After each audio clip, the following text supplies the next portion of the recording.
SDO সাহেব তাদের সঙ্গে কেমন ধোঁকা মেরেছে, 5 লক্ষ টাকা চেক দিয়েছে, সে চেকটাও বাউন্স হয়েছে। দেখেন দেখেন সংখ্যালঘু মুসলমানদের সঙ্গে কিরকম প্রতারণা করছে। এসডিও সাহেব কোনো মতেই চায় না, এমএলএ কোনো মতেই চায় না, সিনাসিস কোনো মতেই চায় না যে ফুরফুরা শরীফের লক্ষ লক্ষ মানুষ একটা ভালো মানুষ, মানে ফুরফুরা শরীফ থেকে আলো সরকার তরফ থেকে একটা ভালো কি বলা হয় পরিষেবা পাক, এটা মোটেই চাই না। মমতা ব্যানার্জির সঙ্গে কেমন গাদ্দারি করছে দেখুন। আমি বলেছিলাম না, দিনে তৃণমূল রাত্রে বিজেপি, তার প্রমাণ। এবারে টেন্ডারে ফুরফুরা শরীফে টেন্ডার করার জন্য, এই কাজ করার জন্য যারা টেন্ডার পায় তারা এবারে কাজ করতে চায়নি, বললে আমরা কাজ করব না। কেন ভাই তোমরা কাজ করবে না?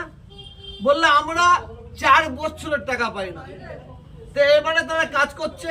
আমি কি ব্যাপার তোরা কাজ করছো? বলে আমাদের কিছু টাকা অন্তত কাজের সঙ্গে দেবে বলেছে। এই মাত্র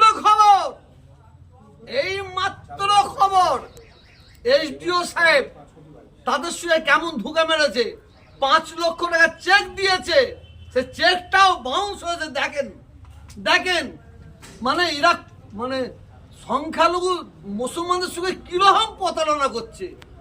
মমতা ব্যানার্জিকে বলবো, এরা সবসময় চাইছে এই বক্তব্য দ্বারা আমি যেন আপনার বিরুদ্ধে বলি। আপনার বিরুদ্ধে বললে ওরা খুশিতে বাগে বাগ হয়ে যাবে। ওরা চাইছে তোহা সিদ্দিকী আর মমতা ব্যানার্জিকে আর অভিষেককে এটা আলাদা করে দিতে চাইছে, কিন্তু পারবে না।